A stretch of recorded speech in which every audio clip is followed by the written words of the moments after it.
my channel? Welcome back to another video. I'm Jessie and you're watching.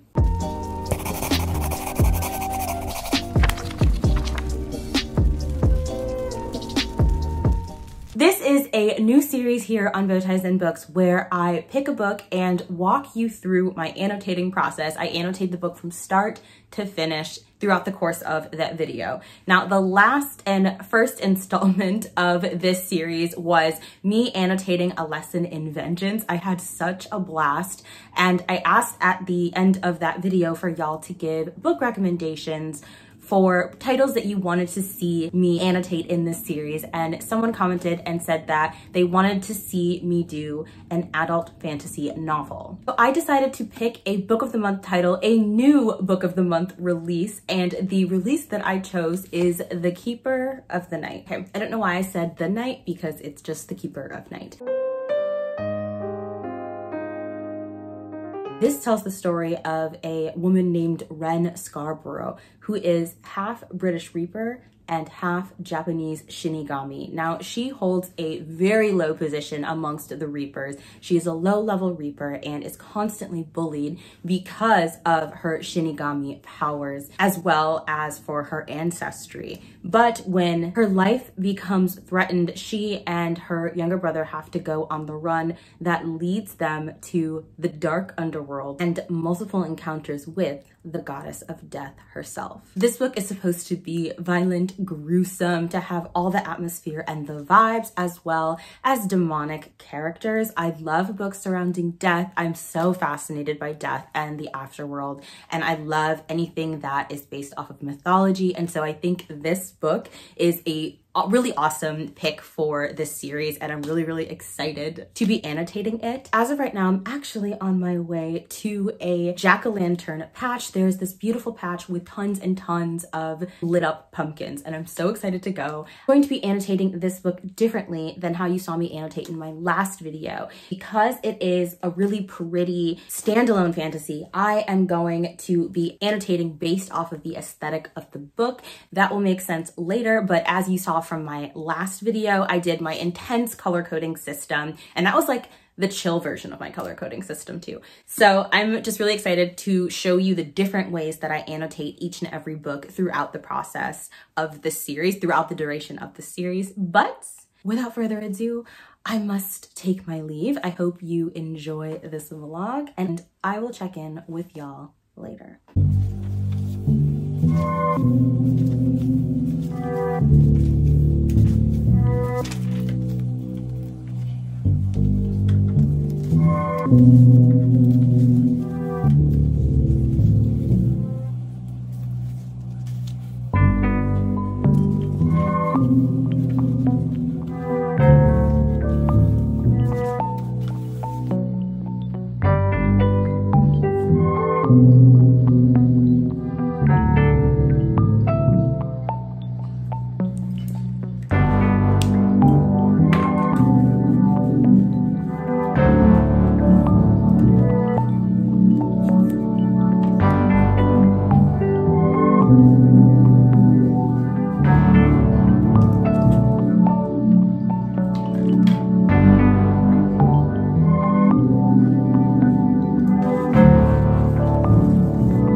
Beauties, I wanted to give a annotating update because as of right now, we are halfway through annotating The Keeper of Nights. And this book is amazing. I just want to review it right now, but I'm gonna have self-control and self-restraint. So thus far, I'm writing in the book, I'm writing a lot down in the pages, but also just because it's so atmospheric, I'm doing a lot of hearts and like little illustrations, which is pretty rare for me, just because the book is so beautiful that I want to add to its beauty. The imagery of this book is so visceral that it makes me want to write inside of it, you know? So I'm very, very much enjoying this journey of annotating it. Now, I feel like I had a lot more annotating thoughts earlier on in the book, but that makes sense because you're being introduced to so much. And now that the book is like becoming really fast paced and now we're really into the heart of the story, I'm annotating less and just reading and devouring and putting notes here and there. Like in this scene, we get introduced to this, essentially this snow demon, and she's a bad bitch, okay? And her description is so amazing. And I essentially just highlighted this entire description of her making the main character suffer because it was so good. It's just so freaking good. I love the way that fear is depicted in this book. And I also wrote some notes here about how the protagonist is really questioning her feelings for this human being, and she's never had feelings or cared about human beings before, and she's questioning whether or not she has feelings for him because he has a bit of death inside of him or because she's just genuinely drawn to him. I just really enjoy her kind of having this existential crisis about having feelings for somebody else. And yeah, it's really, really good. I'm enjoying it. I'm so interested to see how annotating the other half of the book is going to go, but we will see. We'll see. I'm hoping to finish this book tomorrow, so cross your fingers and your toes and pray for this book, for me to finish this book. Okay, that's all I have, and we're gonna get back to work.